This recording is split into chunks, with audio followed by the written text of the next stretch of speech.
네, 시작하시겠습니다. 먼저 주님의 기도 같이 하십니다. 먼저 원문으로 같이 보십니다. 시작.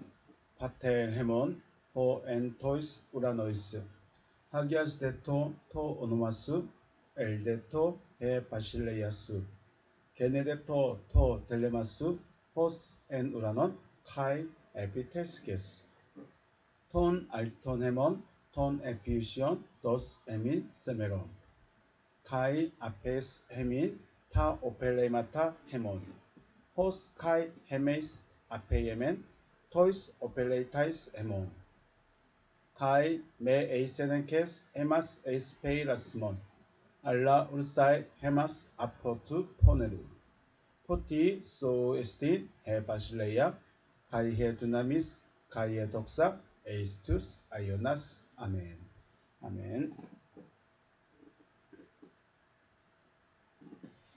말씀 보십니다. 갈라디아서 1장 11절 12절입니다.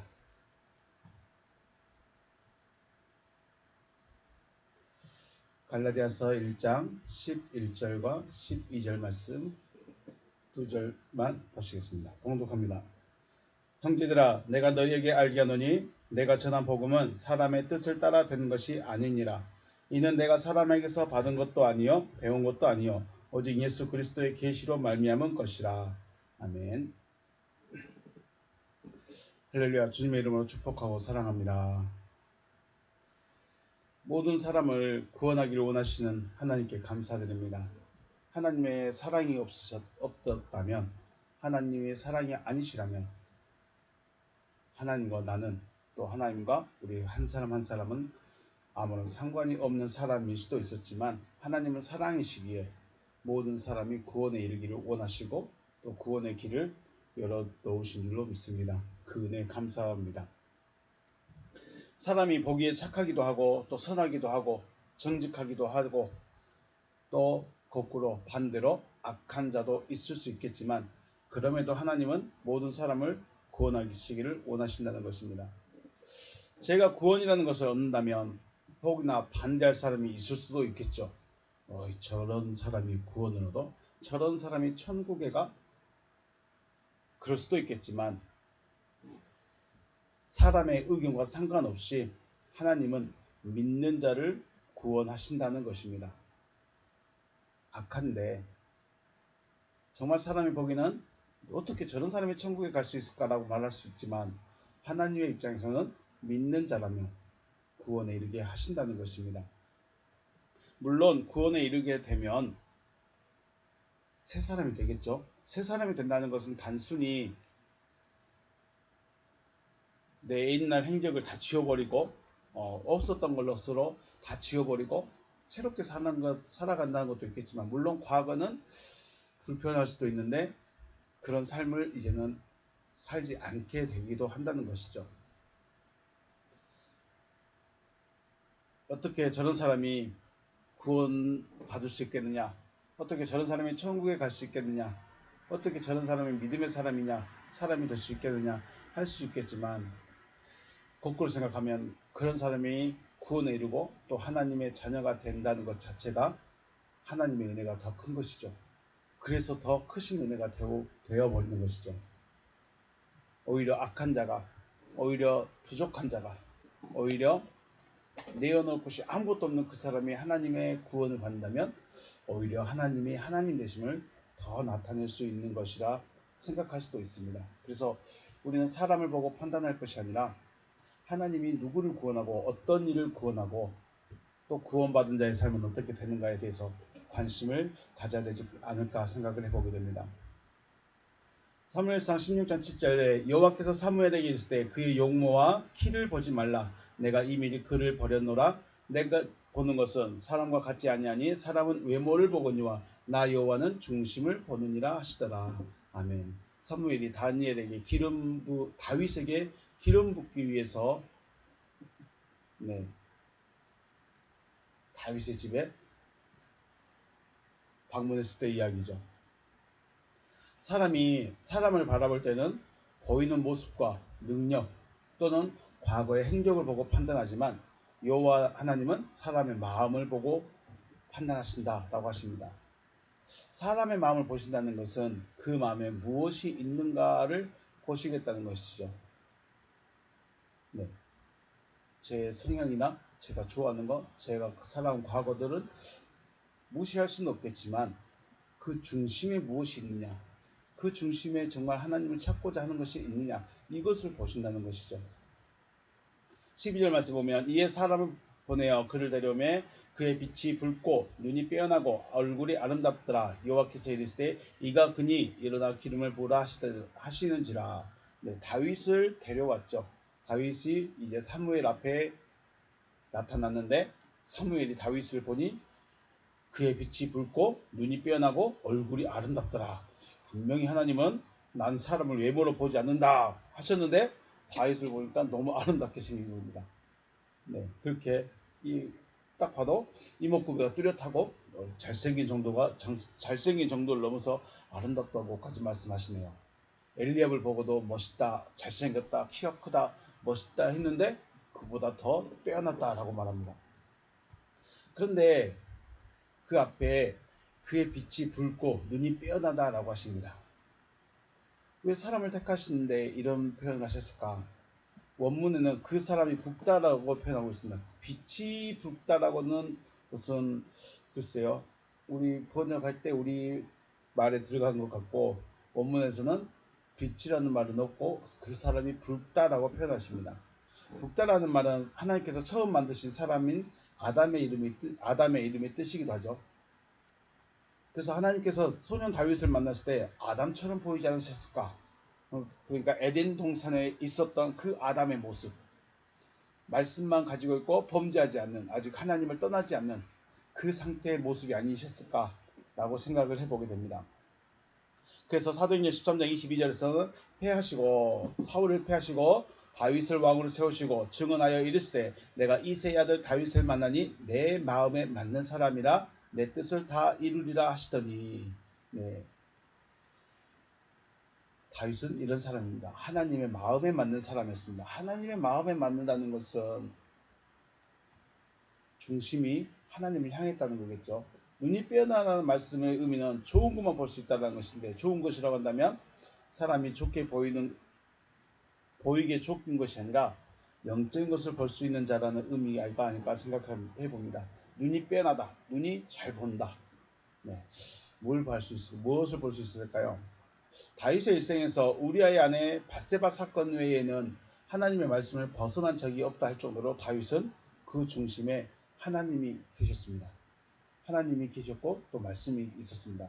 구약 시대에 그 중심에 하나님이 계셨을까요? 계시지 않죠. 계실 수가 없죠. 진리 시대로 넘어와야만 하나님이 그 안에 계십니다. 즉 구약 시대에서는 말씀 하나 붙들고 있는 겁니다. 하나님의 말씀을 붙들고 있는 거죠. 그래서 약속 하나 붙들고 있다기보다도 하나님의 말씀이 그 안의 중심에 세워지고 있었다라고 표현할 수 있겠습니다. 하나님의 뜻이 이루어질 수 있는 사람은 하나님의 말씀을 마음에 채우고 영적인 것을 추구하는 사람이 아닐까 생각을 해봅니다. 그러므로 하나님께서 하나님의 뜻이 이루어질 수 있는, 하나님의 뜻을 이루시기를 원하시는 여러분과 제가 되어지시기를 주님의 이름으로 축복합니다. 다윗에게만 향한 말씀이 아니라 바로 오늘날 저와 여러분에게도 하나님의 뜻이 이루어져야 되죠. 하나님의 뜻은 우리가 구원에 이르는 것이죠. 하나님의 뜻이 이루어지시기를 주님의 이름으로 다시 한번 축복합니다. 갈라디아서 1장 11절 형제들아 내가 너에게 알게 하노니 내가 전한 복음은 사람의 뜻을 따라 된 것이 아니다. 그놀이죠. 내가 알게 하고 있다. 즉 지금 말해주고 있다는 거죠. 알려주고 있다는 거죠. 내 힘인 아델포이. 그러므로 형제들아 너희에게 내가 알게 하고 있다. 내가 너희에게 뭔가를 알게 하고 있다. 라고 말하고 있습니다. 더 유앙겔리온, 그 복음을 더 유앙겔리스텐 전하게 된 것은 빕 에보 나로부터 내가 복음을 전하고 있는 것은 호티 우크 에스틴 카타 안드로폰 사람을 따라 되어진 것이 아니다. 내게로부터 복음을 전하게 된 것은 사람을 따라 되는 것이 아니다 라고 하십니다. 또 바로 12절 말씀에 이는 내가 사람에게서 받은 것이 아니요 배운 것도 아니요 오직 예수 그리스도의 계시로 말미암은 것이다. 우테 깔 에고 파라 안드로포 팔렐라본 아우터 우테 에디닥트렌. 그러므로 우대 결코 못못이 아니다. 까르 접속사고요. 그러므로 결코 못것이 아니다. 내가 사람으로부터 파렐라본 받은 것이죠. 받았습니다. 사람으로부터 어떤 자격이 주어졌던가 아니면 뭐 말을 전하는 권세를 얻었던가 이런 것을 받은 것이 아니라는 것이죠. 아우터 그것이 뭐죠? 복음을 전하는 것을 사람에게 받은 것이 아니다. 사람이 권위를 줬고 사람이 가르치라고 파송을 해줘서 복음을 전하는 것이 아니다. 우테 역시 아니다. 에디닥된 내가 배워서 한 것도 아니다. 알라디 오직 말미암은 것이다. 아포칼립세오스 계시다. 예수 그리스도의 계시로 말미암은 것이다. 라고 말씀하고 있습니다. 바울이 말하는 말은 그 자체가 복음입니다. 왜냐하면 그가 어떤 존재이고 어떤 상태에 있는지는 우리가 이미 살폈습니다. 바울이 말하고 있는 그 말 자체가 복음인데 복음은 사람에게서 받은 것도 아닙니다. 복음은 사람에게서 배워서 혹은 사람에게서 당신은 가서 이제 복음을 전하세요 파송해서 보내줬기 때문에 권세를 인정을 받았기 때문에 아니면 어떤 프로그램을 이수했기 때문에 당신은 복음을 전할 수 있습니다라고 배워진 것이 아니라는 것이죠. 오직 예수 그리스도의 계시로 말미암은 것이다 라고 하십니다. 예수 그리스도의 계시가 없으면 복음이라는 것을 말할 수가 없는 것이죠. 그러므로 복음이라는 것은 계시가 되어졌을 때 말할 수 있다라는 것입니다.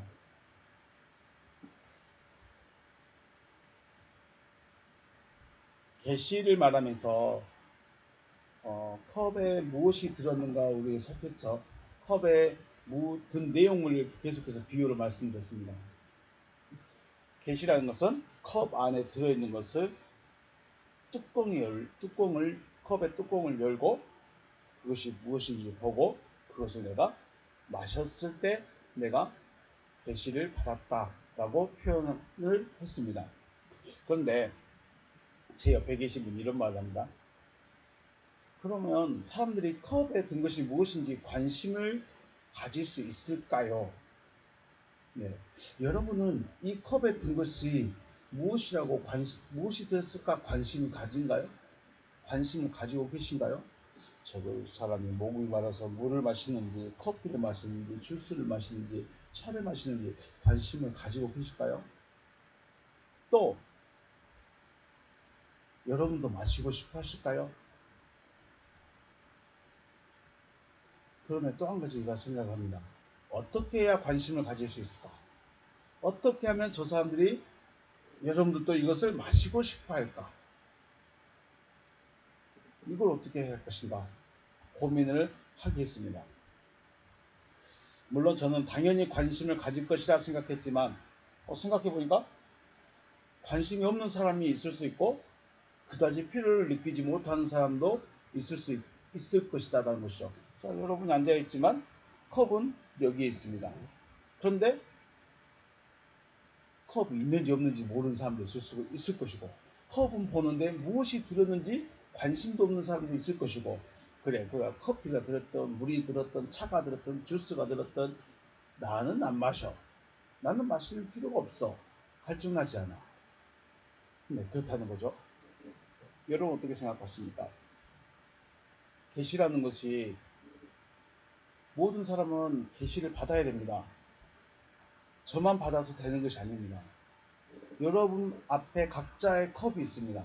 근데 그 컵에 뚜껑이 다 닫혀 있고 이것이 나에게 컵을 주긴 줬는데 내가 이걸 마셔야 될까?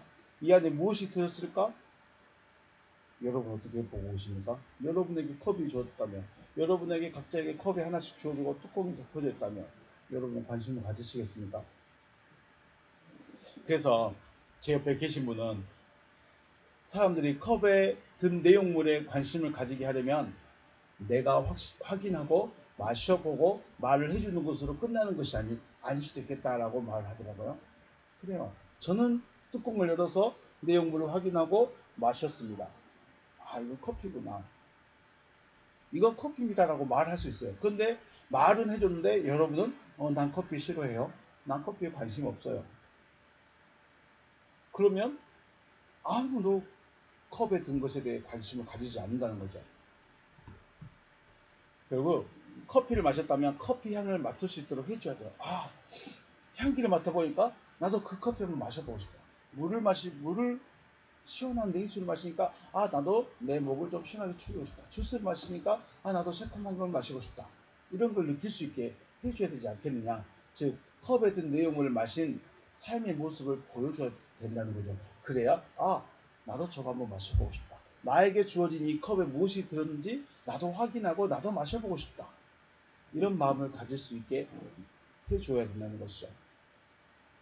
그래서 또 생각이 되어지는 것이 컵을 볼 수 있는 곳으로 이끄는 과정도 필요하고 컵에 든 것을 보고 마셔야 하겠다는 생각이 들게 하는 것도 필요하다라고 생각을 하게 되었습니다. 그래서 오늘은 중심적인 것이 바로 여기에 대해서 먼저 말씀을 드려보겠습니다. 계시 나에게 여러분 각자에게 컵이 주어졌습니다.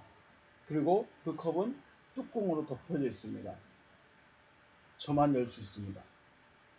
그런데 제가 열어주어야만 여러분이 그것을 확인하고 마실 수 있는 거죠. 그런데 컵에 무엇이 들었든지 관심도 없고 이것이 내 컵인지 아닌지 관심도 없고 혹이나 물이 들었다 할지라도 나는 마시고 싶은 마음이 없다면 컵을 준 의미가 아무 의미가 없어져 버린 것이죠. 그래서 이것에 대해서 우리가 조금 더 생각을 한번 해보겠습니다. 왜냐하면 바울이 내가 전하는 말, 내가 전하고 있는 그 복음은 사람으로 말미암은 것도 아니고 사람에게 배운 것도 아니고 사람으로부터 받은 것도 아니고 오직 예수 그리스도의 계시로 말미암은 것이다라고 하셨기 때문에 계시에 대한 이야기를 조금 더 생각을 해보겠습니다.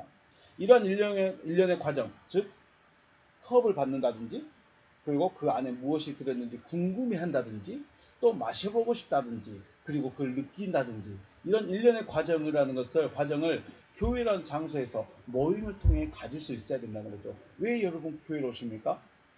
여러분 교회 오실 때 각자 컵 하나를 받게 된다 생각해 보십시오. 그런데 컵을 받았는데 이게 컵이네.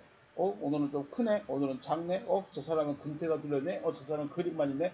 저 사람 컵은 별로 깨끗하지가 못하네. 이런 것만 보고 있는 것이 아니라 중요한 것은 컵에 있는 내용물에 관심을 가지고 내가 그걸 마시고 싶어 해야 한다는 것이죠. 그런 그 마시고 싶어하고 마시게끔 인도하는 과정이 다 어디에 있어야 됩니까? 교회 안에서 일어나야 됩니다. 교회 왔는데 그냥 앉았다 가버리고 얼굴 도장만 찍고 가버리고 저 왔습니다 하고 헌금봉투만 내고 가버리고 이것이 문제가 아니라 진짜 교회에 와서 앉아있는 그리고 설교라는 것을 듣고 있는 이유는 나에게 주어진 이 컵에 대해서 관심을 가지고 마시고자 하는 마음을 가지게 만드는 것이 바로 우리가 모임의 주목적이 되어야 되지 않을까 하는 생각을 해보게 됩니다. 그리스도는 하나님의 비밀입니다. 그리고 그 그리스도는 어디에다 담아놨습니까? 그리스도를 어디에다 담아놨습니까? 성경이라는 것에 담아놨습니다. 그리고 감춰버렸습니다. 누가요? 하나님께서 그리스도라는 존재를 성경에다 넣어가지고 닫아버렸습니다. 그렇다면 교회 출석을 하고 설교를 듣고 있다는 것은 기본적으로 성경을 대하고 있다는 것이겠죠. 물론 원치 않는 곳에 계신 분들도 성경을 읽고 있겠죠. 그럴 수도 있습니다. 중요한 것은 여러분이 지금 그 성경을 보고 있다는 것입니다. 성경을 컵이라고 생각을 했습니다. 성경은 컵이다. 네, 성경은 컵이 아닙니다. 성경은 컵으로 비유했습니다. 이 안에 무엇이 들었는지 지포로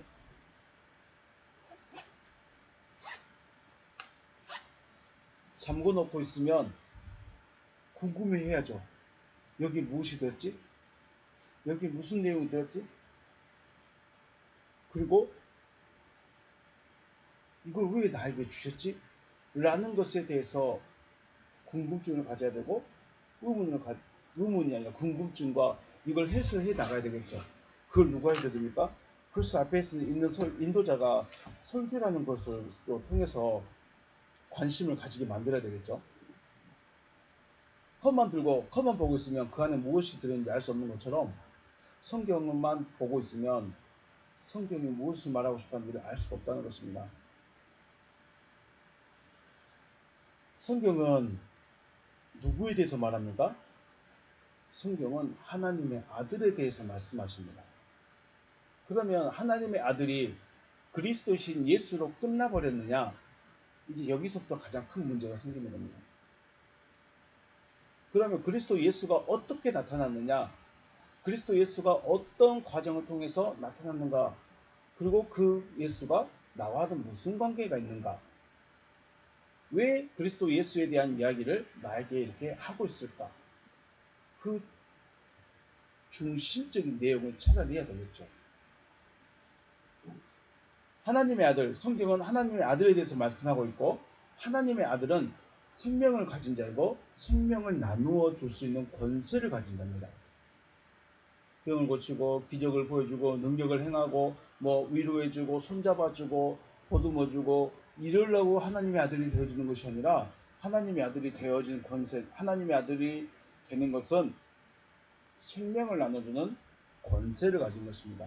그러므로 우리 자녀를 낳는데 요즘에는 청소년들도 그런다고 하지만 우리가 생각하는 정상적인 어른, 아이가 태어나려면 남녀가 장성해서 가정을 이루고 그 다음에 아이가 태어나게 되는 거죠. 마찬가지입니다. 생명을 나눌 수 있다는 것은 두 사람이 장성한 두 사람이 만나서 가정을 이루어서 아이를 낳는 것처럼 하나님의 아들이 되어진다는 것은 생명을 가지고 있는 장성한 자가 되어서 생명을 나눠줄 수 있는 그런 자가 되어진다는 것입니다. 성경에서 하나님의 아들에 대해서 또 생명에 대해서 말씀하고 있다면 성경을 대하는 자, 성경을 가지고 있는 자, 성경을 읽고 있는 자는 하나님의 아들이 되어지기를 그리고 생명 얻기를 바라야 하고 그것에 관심을 가져야 한다는 것입니다. 성경을 보는데 몇 번 읽었는지 기록 세우려고 성경을 봐서는 안 된다는 겁니다. 성경 공부하기 위해서 성경을 봐서는 안 된다는 것입니다. 성경에서 무엇을 말하고 싶어 하는 것을 그걸 찾아내야 된다는 거죠. 그런데 그것은 영적인 것이라서 아무리 지혜로워도 못 찾습니다. 찾을 수가 없습니다.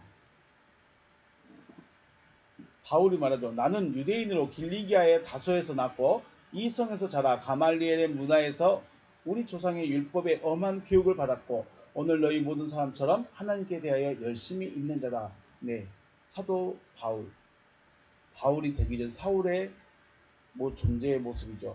길리기아 다소에서 났습니다. 그리고 가말리엘의 문화에서 배웠습니다. 율법에 엄한 교육을 받았죠. 그리고 열심당이었습니다. 빌립보서 말씀 보면 그러나 나도 육체를 신뢰할 만하여 하며 만일 누구든지 다른 이가 육체를 신뢰할 것이 있는 줄로 생각하면 나는 더욱으로 아니라 나는 8일 만에 할례를 받았습니다. 하나님의 언약대로 줬죠. 명령대로 받은 사람 명령대로 할례를 행한 것이죠. 이스라엘 족속입니다. 그리고 베냐민 지파요 왕족입니다. 히브리인 중에 히브리인이요 엄마와 아빠가 두 분 다 히브리인입니다. 율법으로는 바리새인입니다. 굉장한 전통을 지키는 사람들이죠. 열심으로는 교회를 박해하고 율법으로는 흠이 없는 자다라고 자기를 소개합니다. 바울이 되기 전 사울의 모습, 쉽게 말해서 간단하게 말하면 율법에 통달한 사람이며 율법이 곧 삶인 사람입니다. 그러니까 그 사람은 그냥 걸어다니는 율법이에요. 걸어다니는 율법이에요. 유대 사회에서 이보다 더 대단한 사람이 없습니다. 유대 사회는 돈이 많은 것도 중요하지만 더 중요한 것은 율법대로 살아가고 있는 것. 그리고 그 사람이 어느 지파에 속해 있느냐, 어떤 가정에서 태어났느냐, 이 굉장히 중요한 문제입니다. 그렇게 열심히 율법을 읽고 듣고 배우고 삶을 살았지만 중요한 것이 있습니다. 뭐예요? 그리스도의 비밀을 깨달을 수가 없었습니다. 율법을 달달달 외우고 율법의 삶을 살아가고 있으면 그리스도의 비밀을 깨달을 수 있지 않았을까요? 몰랐다는 겁니다. 깨달을 수가 없다는 것입니다. 사울과 같은 사람들, 이스라엘 중에 이스라엘이요, 베냐민 지파요, 유대인, 8일 만에 낳았고 아브라함의 자손이고 모든 스펙을 다 갖추고 모든 걸 다 갖추고 있는데 가장 중요한 하나님의 비밀은 몰랐다는 겁니다. 그리스도의 비밀을 깨달았다면 교회를 박해하고 믿는 자를 죽이는데, 스데반 집사를 죽이는데 합당하다고 도장을 찍고 가표를 던져주고, 또 제사장들에게 나 이수쟁이들 잡아서 죽이는 권세를 나에게 주세요 해서 도장 받아가지고 다메섹으로 가고, 이런 걸 할 수 있었을까요? 율법을 아는데, 하나님의 말씀을 진짜 잘 아는데, 다른 사람, 특히 예수를 믿는다고 말하는 그 사람들 사울이 생각할 때 예수 믿는 사람들은 이단입니다. 유대 사회를 흔들어버리는, 유대 사회 자기들의 전통으로 흔들어버리고 있는 이단에 불과한 거죠. 율법을 그렇게 잘하는데, 율법의 삶을 완벽하게 살아간다고, 흠이 없게 살아간다고 하는 사울이 볼 때 예수 추종자들은 이단에 불과합니다. 곧 뭐예요? 그리스도 비밀을 모른다는 거예요. 계시가 되어지지 않는다면 율법서만 읽고 있는 것이고, 그렇죠? 계시가 되어지지 않는다면 성경만 들고 다니는 것이고, 자기 열심으로 신앙생활하는 겁니다. 마태복음 13장 13절에서 그러므로 내가 그들에게 비유로 말하는 것을 그들이 보아도 보지 못하며, 자, 주님께서 비유로 말하고 있는 이유에 대해서 말합니다. 그들이 보아도 보지 못하고 들어도 듣지 못하며 깨닫지 못함이니라. 이사야의 예언이 그들에게 이루어졌으니 일렀을 때 너희가 듣기는 들어도 깨닫지 못할 것이요 보기는 보아도 알지 못하리라. 이 백성들의 마음이 완악하여져서 그 귀는 듣기에 둔하고 눈은 감았으니 이는 눈으로 보고 귀로 듣고 마음으로 깨달아 돌이켜 내게 고침을 받을까 두려워함이라 하였느니라. 아멘. 네. 비유로 말하는 것은 그들이 보지 못하고 듣지 못하기 때문에 비유로 말합니다. 비유로 말해서 깨달으라고 하는 거죠. 근데 깨닫지 않습니다. 왜요? 듣기 싫거든요. 듣기 싫어요. 하나님의 말씀 듣기 싫다는 겁니다. 15절 말씀에 이는 눈으로 보고 귀로 듣고 마음으로 깨달아 돌이켜 내게 고침 받을까 두려워합니다. 쉽게 말해서 자기는 어둠인데 어둠이 빛이 될까봐 두려워합니다. 참 희한하죠? 여러분 빛이십니까? 어둠이십니까? 내 존재성을 내가 인정을 해야 되고, 그리고 하나님은 빛이시기 때문에 나를 빛으로 바꾸려면 내가 빛의 말씀을 받아야 돼요. 그런데 혹시 내가 빛이 돼버릴까봐, 혹시 내가 하나님의 아들이 돼버릴까봐, 혹시 내가 진짜 사도 바울처럼 살게 될까봐 안 들어버리는 거죠. 그냥 열심히 충성하고 봉사하는 것을 만족하는 겁니다. 진짜 하나님의 아들이 되는 것에는 관심 없습니다. 내 재능으로, 내 힘으로, 내 능력으로 교회를 버티고 있고 지키고 있고 교회의 중책으로 살아가고 있다. 이것에 만족한다는 거죠. 그러니까 오히려 하나님의 말씀을 전하는 그들을 싫어할 수밖에 없습니다.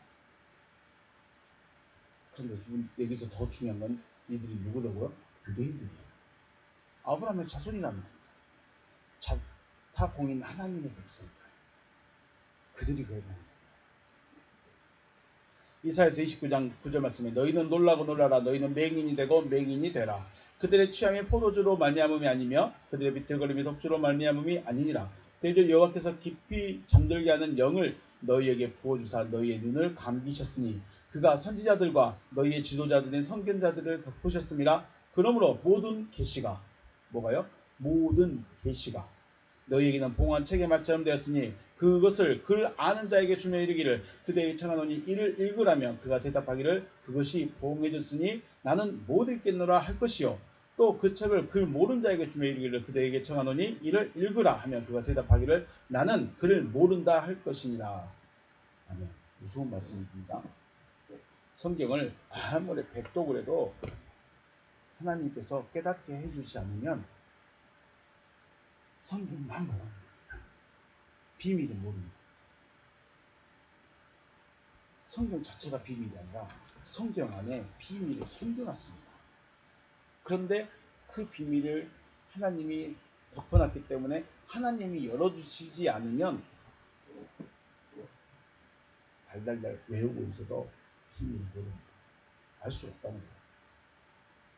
책이 있더라도 여호와 하나님께서 잠들게 하는 영을 거두어 주시지 않으냐, 또 눈을 열어 주시지 않는다면 그를 알더라도 봉해진 책이에요. 봉해졌어요. 분명히 읽고 있는데 무슨 말인지 몰라. 이게 봉해졌다는 거죠. 그를 모르는 자에게도 알 수 없는 책에 불과한 것이죠. 이런 맥락에서 성경을 대하고 읽고 있는 것 자체만으로도 하나님의 은혜입니다. 야, 성경에서 예수가 무엇을 했고 예수가 어떻게 알고 있고, 그러니까 우리가 기본적으로 하나님이 우리에게 성경이라는 것을 대할 수 있게, 율법이라는 것을 대면할 수 있도록 해준 것 자체만으로도 은혜입니다. 그런데 여기에 성경에 대한 계시가 있다면 이보다 더 큰 은혜가 없다는 거죠. 계시가 있다는 것은 곧 하나님께서 비밀을 열어주셨어요.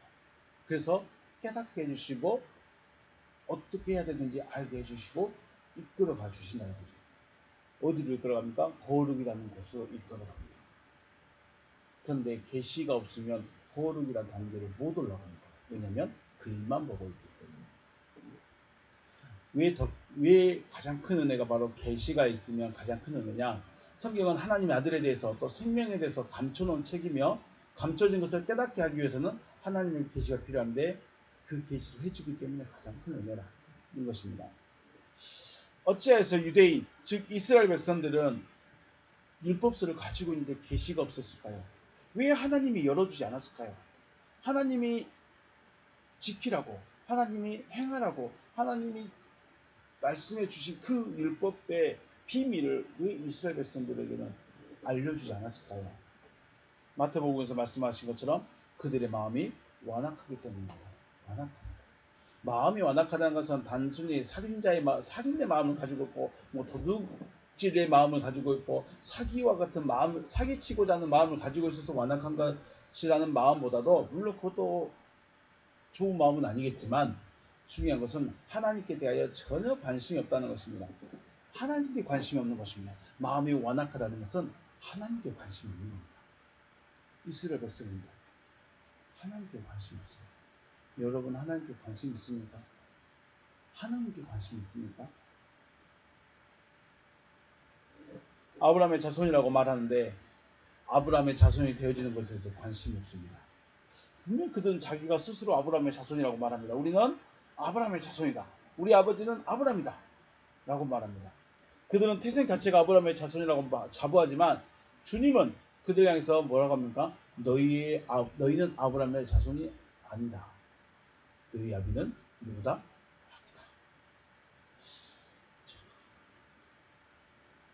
바리새인들에게, 서기관들에게 이렇게 말합니다. 너희는 아브라함의 자손이 아니야. 너희는 아브라함의 아들이 아니야. 너희 아비는 누구다?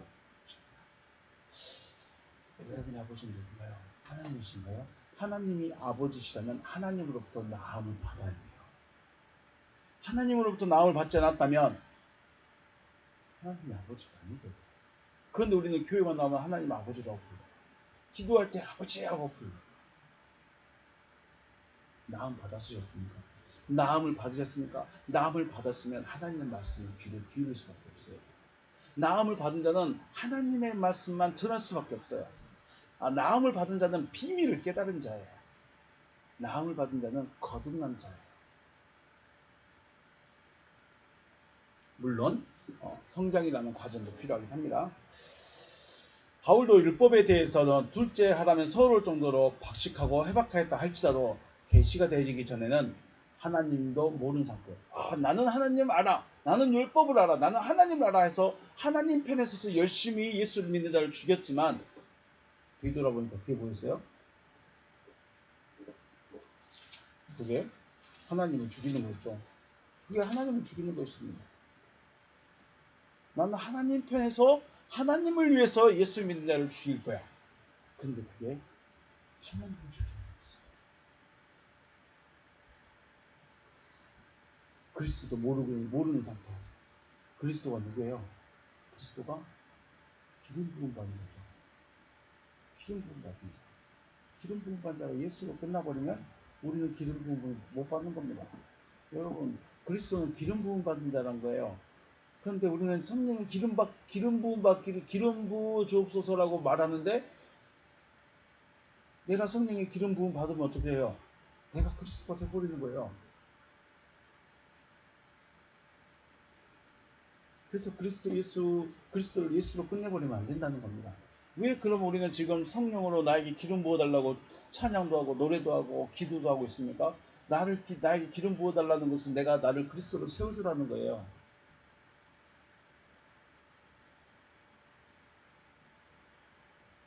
그리스도도 모르는 상태고 율법의 비밀도 알지 못한 상태였다는 거예요. 바울이 되기 전 사울에. 무엇이 문제였습니까? 성경이 무엇을 말씀하는지에 관심이 없었습니다. 율법을 듣고 율법을 지키고 율법의 삶을 사는 데 목적이 있었고 관심이 있었지, 그 안에 감춰진 비밀은 볼 수가 없었습니다. 하나님께서 무엇을 말씀하시는지 관심이 없다는 것입니다. 그 첫째 이유로는 육신적인 것만 위해 살려가려고 하는 거죠. 바로 율법을 배웠어요. 그러면 이걸 이대로 살아야 돼요. 왜 살아야 돼요? 사람들에게 인정받거든요. 물론 하나님께서 율법대로 살아가면 하나님도 인정해 주시겠지만, 중요한 것은 사람들이 나를 인정해 주려고. 저 사람 기도 열심히 하네. 저 사람 충성 잘하네. 저 사람 봉사 잘하네. 저 사람 헌신 잘하네. 저 사람 교육 기도하네. 둘째는 비밀에 대한 가르침을 받아본 적이 없습니다. 비밀을 알아야 비밀을 말해주죠. 이스라엘 백성이면 자동으로 아브라함의 자손으로 하나님의 백성이다 라는 공식을 만들어 놓고 믿고 있었기 때문에 굳이 다음 단계를 생각할 것이 없었습니다. 자, 아브라함의 자손이고 나는 아브라함의 자손이기 때문에 나는 하나님의 백성이다. 하나님의 백성이기 때문에 나는 당연히 천국 간다. 딱 이 공식을 세워놔 버렸어요. 그래서 굳이 다음에 있는 것에 대해서 관심을 가질 필요도 없고 관심을 가지지도 않습니다. 지금도 마찬가지죠. 교회에 출석하고 세례받고 충성하고 봉사하고 헌신하고 하면서 이렇게 하면 믿음이 있는 것이죠. 교회 모든 예배에 빠지지 않습니다. 세례받았습니다. 봉사하고 충성하고 헌신하고 있으니까 믿음이 있는 것이며, 또 직분을 얻게 된다면 사람들로부터 인정을 받게 되고, 여기에 충성을 다하면 복을 더불어 받고 천국은 자동으로 갖게 될 거라고 굳게 믿고 있다는 거죠. 천국을 내가 어떤 삶을 사느냐에 따라서, 어떤 교회 생활을 했느냐에 따라서 천국을 간다는 거예요. 아니, 천국은 이미 간다고 생각하죠. 가는데 이 땅에 살아가는 동안 충성하고 봉사하고 헌신하고 희생하면 복까지 받는다 라고까지 해버리죠. 어떻습니까? 여러분, 그렇게 될까요? 그게 진짜 성경에서 말하고 있는 믿음의 모습일까요? 여러분은 하나님의 아들이 되어지는 것에 대해서 관심이 있습니까? 하나님의 아들이 되어지는 것에 대해서 관심이 있느냐 이겁니다. 예수를 구주로 고백하고 교회에 출석하고 세례받고 성경 공부하면 하나님의 아들이 되어진 것인데, 무슨 또 하나님의 아들에 대해서 되어지기를 원하냐, 이걸 물어보지 말라는 거죠. 물어보면 대답하기 숨가쁘고 굳이 물어볼 것이 안 된다는 겁니다. 왜? 이미 아들 됐기 때문에. 출석하고 세례받았고 성만찬하고 11조하고 충성하고 봉사하고 있으니까 나는 하나님의 아들이라는 겁니다. 그러니까 하나님의 아들이 되어지는 것에 대해서 굳이 관심을 가질 필요가 없는 것이죠. 생명에 대해서 관심을 가집니까? 생명? 난 살아 숨쉬고 있는데 무슨 생명? 생명에 관심이 없죠. 그런데 한번 생각해 보십시오. 요한복음 6장에서는 계속해서 내가 떡이다. 내가 생명의 떡이다. 나는 하나님으로부터 보냄을 받은 세상에게 생명을 주기 위한 하늘로부터 내려온 생명의 떡이다. 이렇게 말씀하셨어요. 그러면 세상이라는 존재는 생명이 있다는 거예요? 없다는 거예요? 없다는 거죠. 그래서 나를 먹고 마시라고 말씀하는 거죠. 내 살을 먹고 내 피를 마신 자는 영생을 가졌다 그랬죠. 그래서 자기를 먹고 마시라는 겁니다. 그런 사람들이 뭐 말도 안 되는 소리야. 저게 무슨 말이야 하면서 다 떠나갔죠. 그래서 주님께서 제자들에게 묻습니다. 너희도 가려느냐? 그때 베드로가 나타나서 말하죠.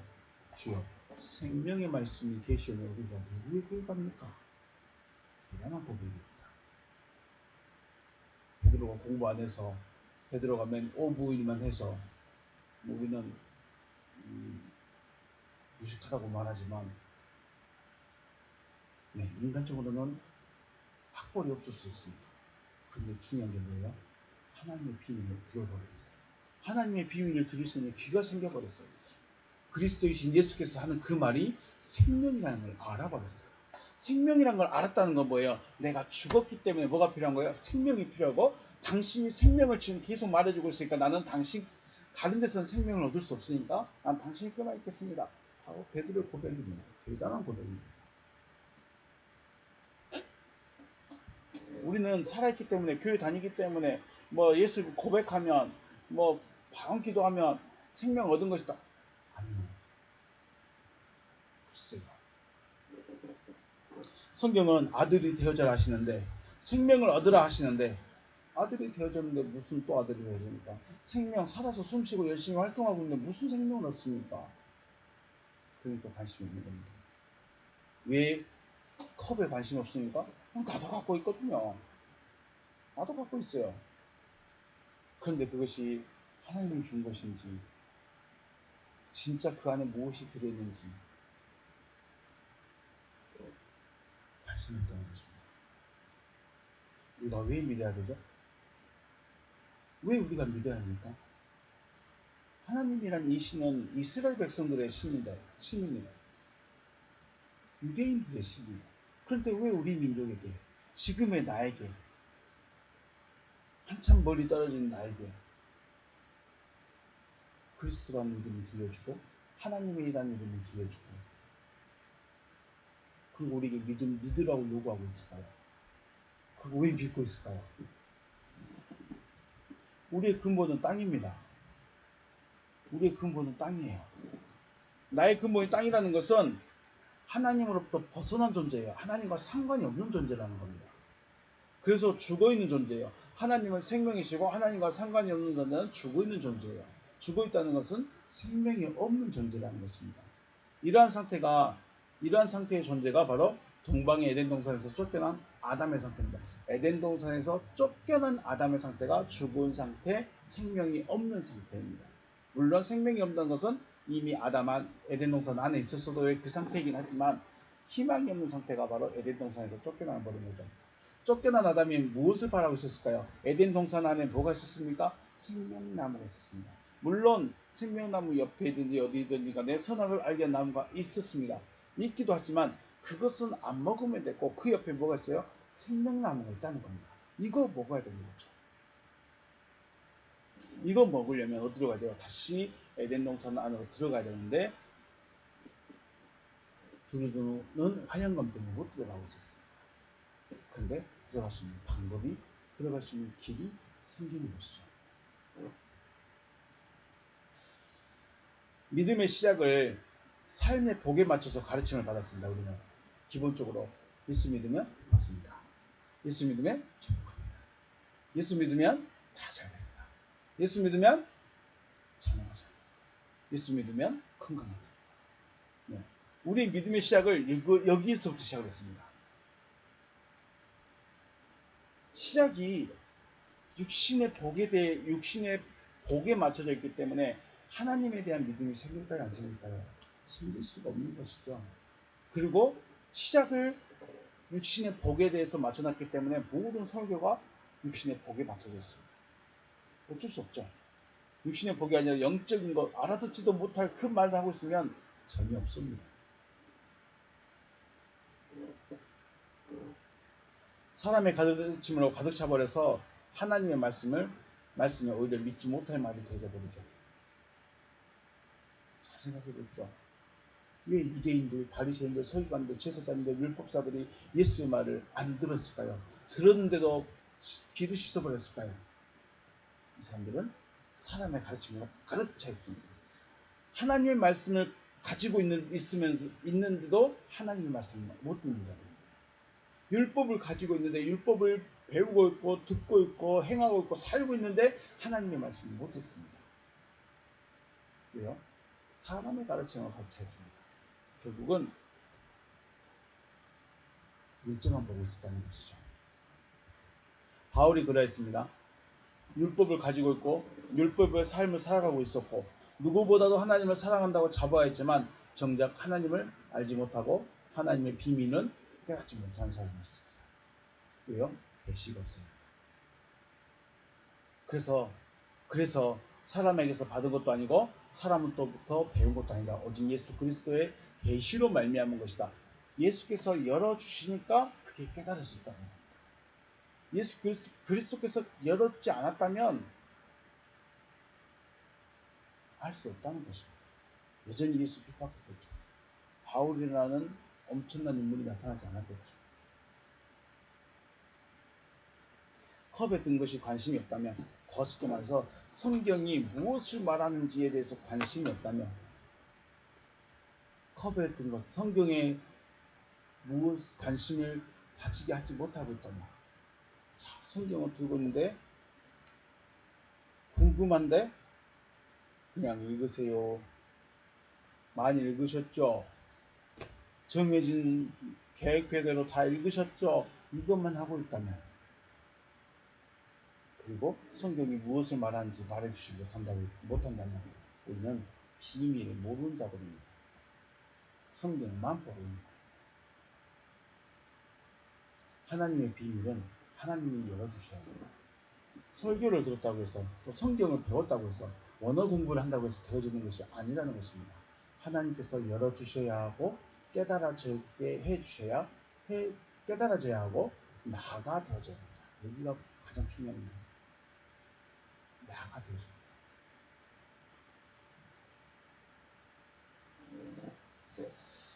성경이요, 예수 승천 이후로는 진리 시대입니다. 또 성령의 시대 혹은 계시의 시대라고 하죠.